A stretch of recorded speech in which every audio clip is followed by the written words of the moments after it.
Hi, everyone. Welcome back to Taking the Lead. I'm your host, Ken Jacobs, but you know that.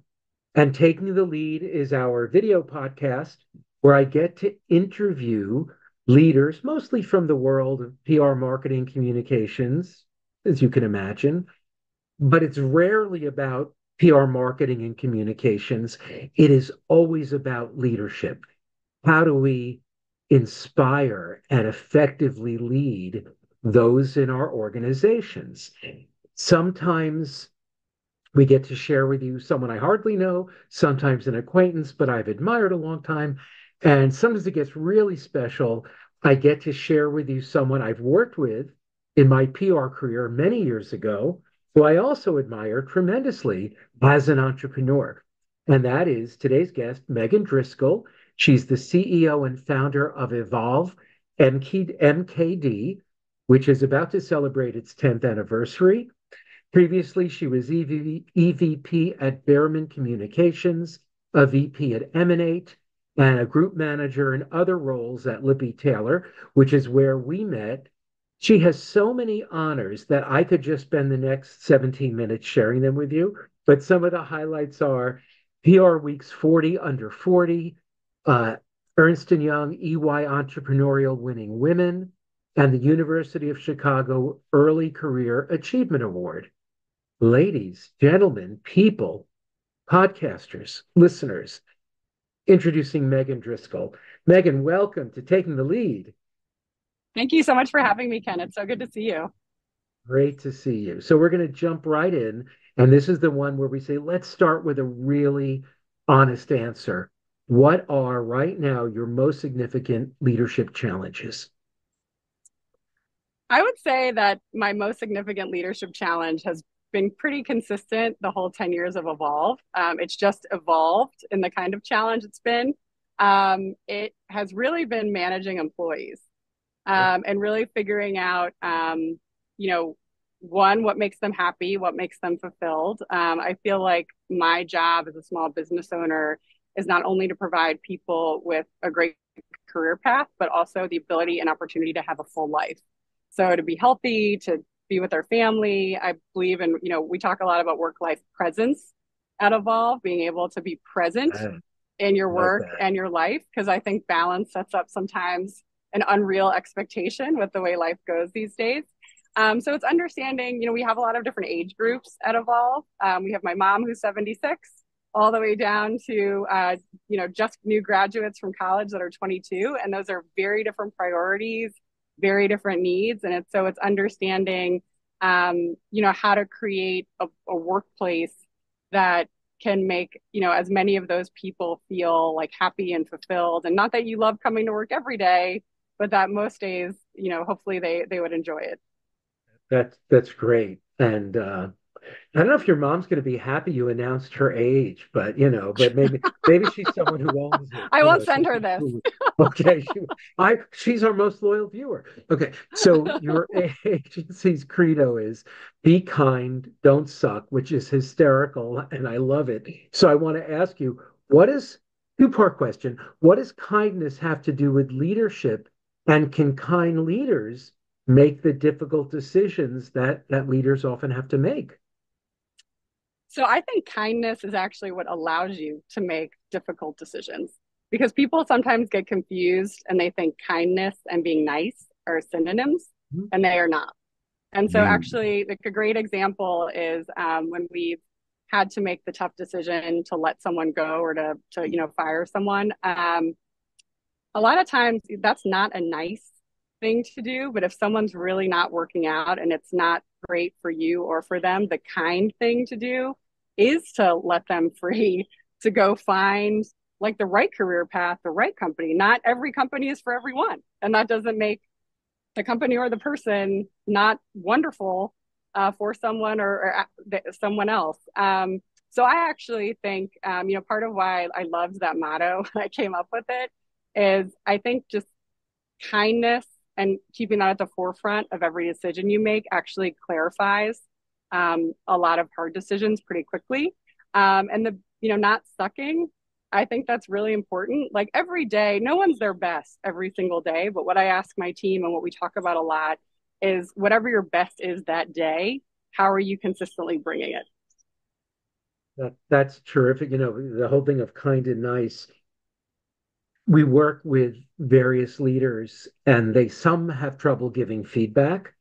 And for some, what I call constructive feedback, I don't call it constructive critique, but that's a whole other discussion. And they hold back a bit. They're so worried about hurting feelings.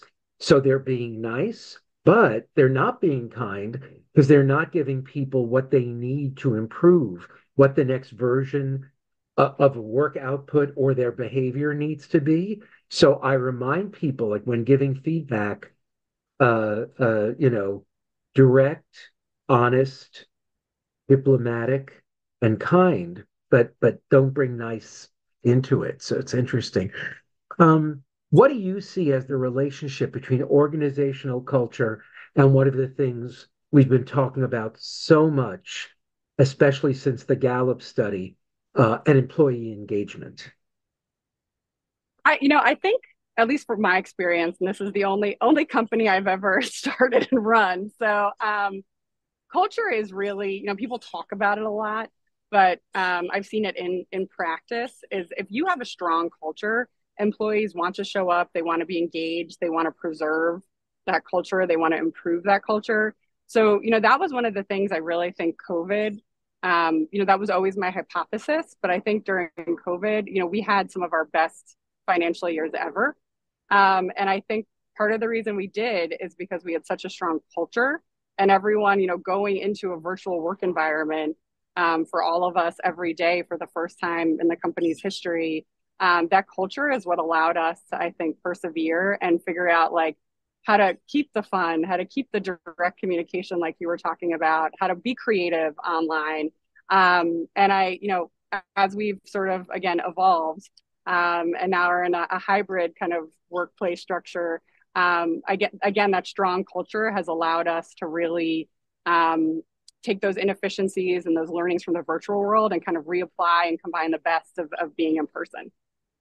So that is so important because you can teach certain techniques, you can teach certain skills, you can't teach culture, right?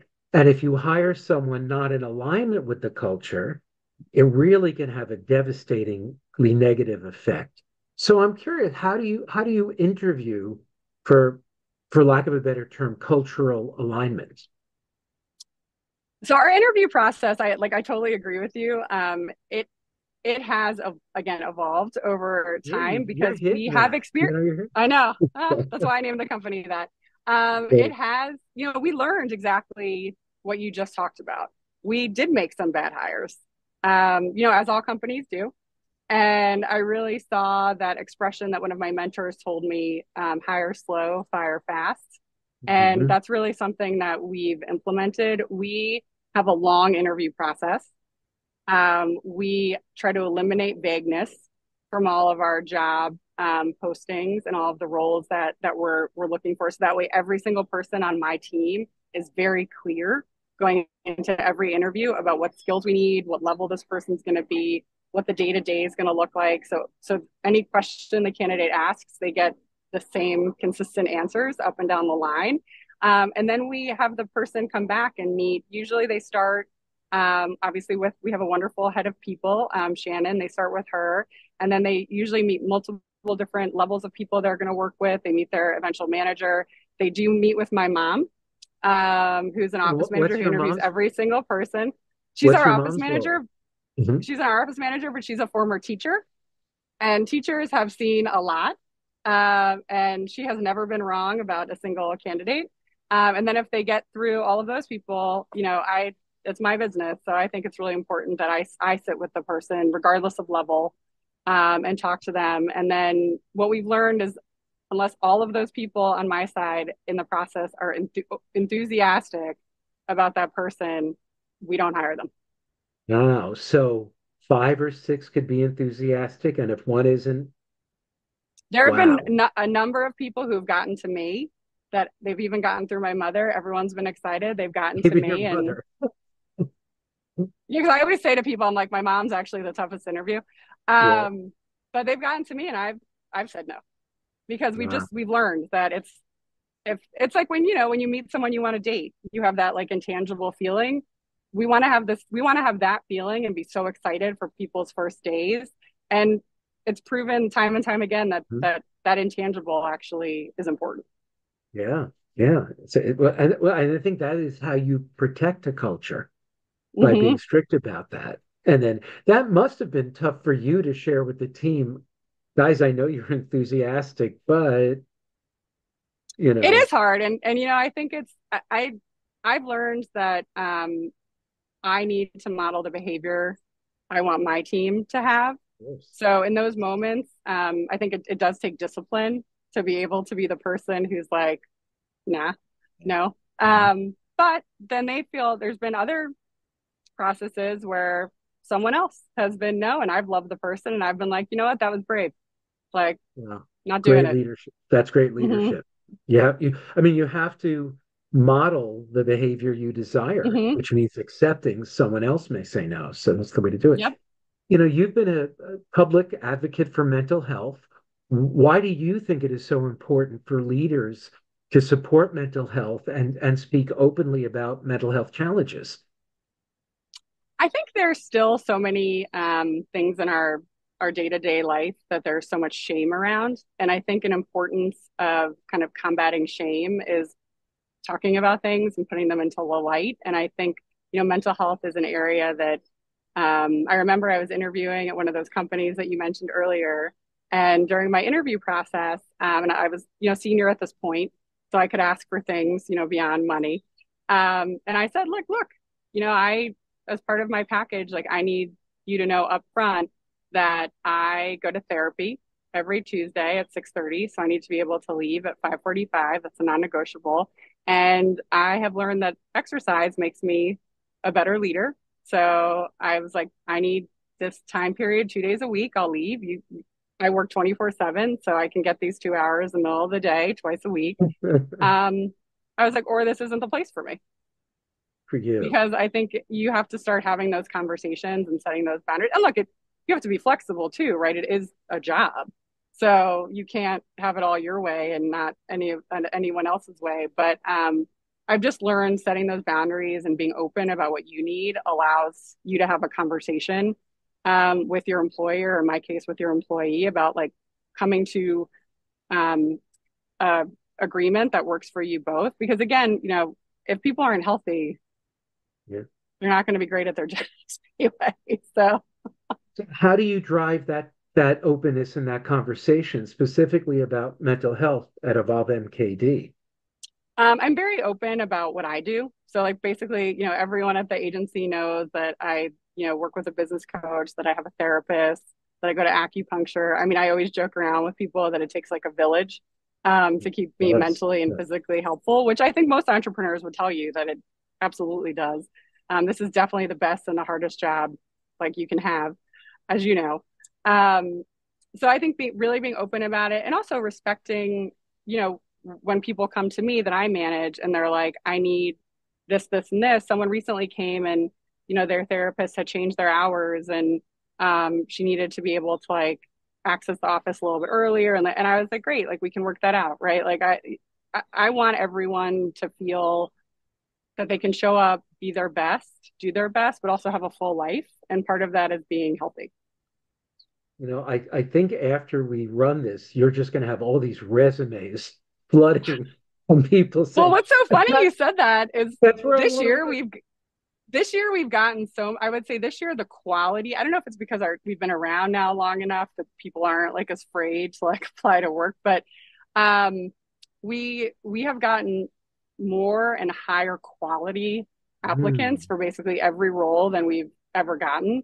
And look, and I say this to every person that I interview: one, we're a career, not a job place, and there is a difference. So you need to know Sure. that going in. And we're not for everyone, right? Like I'm very involved. I want people who like are passionate, who want to do this, who live like every facet of their life that way. So it's important that people know like what they're getting into too when they like think about coming to work at Evolve. All right, so we're going to have to see. We'll let you know when this airs, and we're going to Yes. monitor resumes, and we'll see. Okay. So, last question. here on Taking the Lead, we've discussed the importance of self-care for leaders. I think you've started to address Hmm. your self-care strategy. Is there anything else within self-care that you do that you haven't Um, mentioned? I mean, I would say two things. One, I live and die by my calendar. So I calendar every single exercise, every single, and they don't move. So my assistant note, like unless someone's dying, they stick. And I think that's something that most leaders could do. Again, I think it's another thing that it takes discipline to when you put it on there to then do it and see it through. And the second thing, and this is something I've been working on more recently, is boundaries. So I think when you're in a customer service business, it's easy to let boundaries kind of fall by the wayside. And I've recommitted myself these last 18 months with both like my staff and clients, what my boundaries are, what I'm willing to do, what I'm not willing to do. And that also helps with having the time and the brain space for self care. And I have to ask, do you encourage, it's easy when your name is kind of in the agency Oh, and can totally. right? Your first name is not your middle name is not Evolve, but we know the MKD. So uh, how much leeway do your people have in establishing boundaries with their day-to-day clients? I mean, they have all the leeway they want, truly. I mean, I think we try not to answer emails like late into the night. I mean, we also hire people who understand. I mean, you know how this business is. Sometimes it's like nuts and and then sometimes you have like a valley, right? And I always encourage my staff, I'm like, look, this is the nature of this business. It's cyclical. So when you have a valley, don't waste Right, energy like I did when I was young, getting anxious about like, why wasn't I busy? Like, right. enjoy the valley and like, turn it like shut down, like enjoy the not crazy time, catch up on stuff, get ahead. I think with clients, when you're more junior, it's a little tougher just because that takes like a confidence and an experience that I just think takes time to develop. But I would say myself and my senior team are really good at helping to set those boundaries. We jump in. We also don't tolerate clients that are disrespectful or everyone has a bad day, but like consistently. And I think that helps too. So we have great partners that also want to set boundaries with us, right? I think kind of everyone has the same philosophy that we work with, which makes it easier. Megan, I so enjoyed this. I so appreciate your sharing your wisdom. Uh, I am not I mean, we worked together many, many years ago. We were at different places in our careers and our lives, but to see your success, not just as a PR person or agency owner, but truly as an entrepreneur, it's just been so exciting. And I thank you for sharing some of the insights that explain when people read about, the agency. But they grow so far, so fast. I think a lot of what you shared today really fueled that. And I really appreciate your sharing that with our viewers. If our viewers want to get in touch, what's the best way? The best way they can just email me directly, M Driscoll with two L's at evolvemkd.com. Awesome. That's great. Thank you again, folks. If you want to discuss any of these issues related to leading people, if I can help you be a better leader, you know how to reach me, KEN at JACOBSCOMM.com. We can do a 45-minute complimentary session on leadership, on business development, on whatever will make you better at your job. We're always willing to do that. So thank you again, Megan, and for everyone else. Until next time, keep on taking the lead.